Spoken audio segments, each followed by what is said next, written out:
Hello ladies, gentlemen, and people missing a Y chromosome. I am Steve the Haynes Chains. Welcome to the Chains Project. Today's reading is Genesis chapter 13, verse 1 to 18. It's the whole thing.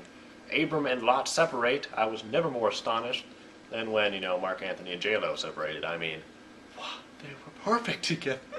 So Abram went up from Egypt, he and his wife and all that he had, and Lot went with him into the Negab. Now Abram was very rich in livestock, in silver, and in gold. He journeyed on by stages from the Negab as far as Bethel, to the place where his tent had been at the beginning, between Bethel and Ai, to a place where he had made an altar at the first, and there Abram called on the name of the Lord. Now Lot, who went with Abram, also had flocks and herds and tents, so that the land could not support both of them living together, for their possessions were so great that they could not live together. And there was strife between the herders of Abram's livestock and the herders of Lot's livestock.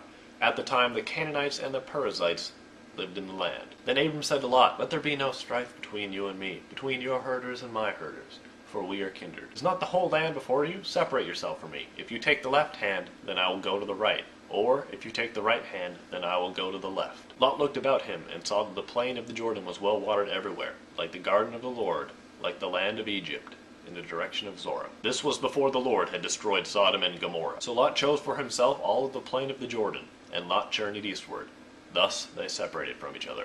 Abram settled in the land of Canaan, while Lot settled among the cities of the plain, and moved his tent as far as Sodom. Now the people of Sodom were wicked, great sinners against the Lord. The Lord said to Abram after Lot had separated from him, Raise your eyes now, and look from the place where you are, northwards and southwards, eastwards and westwards. For all the land that you see I will give to you and to your offspring forever. I will make your offspring like the dust of the earth, so that if one can count the dust of the earth, your offspring also can be counted. Rise up, walk through the length and the breadth of the land, for I will give it to you. So Abram moved his tent, and came and settled by the oaks of Mamre, which are at Hebron, and there he built an altar to the Lord. So Abram and Sarai come back from their vacation to Egypt, full of gold and livestock and silver, and they get to the land, and Lot's there, and he's like, oh, well, nobody's really happy. All our, herders are fighting together, so, yeah, I don't know what to do, Abram. And then Abram's like, you know what, Lot? I'll make you a deal. You can pick any of the land, left side or the right side. Either one's yours, and I'll just take the other one. And Lot's like, sweet deal, bro. I'll take the one that's well watered. You can have the crappy land, dumb old guy.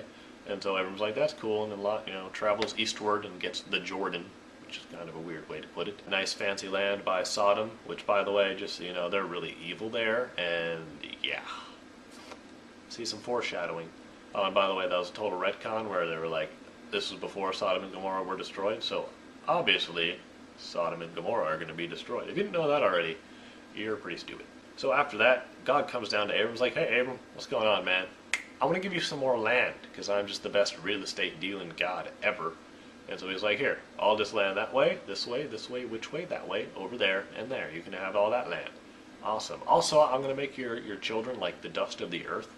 You know how, when people get lots of dust in their apartment, they get really pissed off? So now when there's a bunch of Jews in their apartment, they will also get pissed off. And Abram's like, sweet deal. And then he goes and he settles by some old oak trees. And then builds another altar, because he's loving altars. It's like his third altar. We get some new people to, check out the Perizzites. They're hanging out with the Canaanites in the land of Canaan. That's where you normally find Canaanites. And now I bet you're going, oh, all right, awesome. Chains is going to tell us all about the Perizzites, which I've probably said wrong 3 times already. But you're out of luck, because nobody knows anything about the Perizzites at all. Don't know what they do, what their race is, what their favorite color is. All that we know is that their name means people who lived in a village. That's a pretty broad spectrum there, because lots of people have lived in villages. I've lived in a village for a little while. It was pretty boring. Next up, we get to know about Sodom and Gomorrah, and that they get destroyed, and, it's the worst spoiler ever. I mean, honestly. You'd think the guys who read the Bible would have known something about, literature, foreshadowing maybe? But not like, oh yeah, it gets destroyed later. It would be like if instead of the Half-Blood Prince, the book's name was Snape Kills Dumbledore. It'd make no sense at all. It's just horrible storytelling. Doesn't really matter, but I just like to pick a bone. Now these oak trees that Abram, decides to hang out by are real trees, and they're still there, approximately 5,000 years old, about 2 kilometers south of Mamre on the west bank in Hebron still. So the story's got it right, or we made it up and we make it so the story is right. I don't know. The funny thing is, though, if the land is owned by the Russian Orthodox Church, which I think is kind of weird. I don't know why, just Russians that are also Orthodox Christians in Israel that have a tree that they are calling theirs. Alright, now on to the meat of the story. We have two options about this of what's going on. The first one is that Abram was rewarded for being the big man and letting Lot choose the land. You know, he could have been like, oh, I can take this land, you get that land, Lot. But instead, he gave him the option, the full option, and Lot made the decision. And God was like, good on you, Abram. You're awesome. That was a good thing to do. You took the rain situation. You were the bigger man.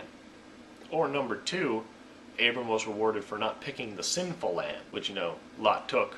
Because it says, you know, he moved his tent by Sodom, which, by the way, Sodom's a great land of sinners and evil people who like to yell at you and then say that it's all your fault and that your favorite color isn't actually green. It's just, they're so mean. So the moral of the story really depends on how God's dishing out his rewards. God doesn't exactly say.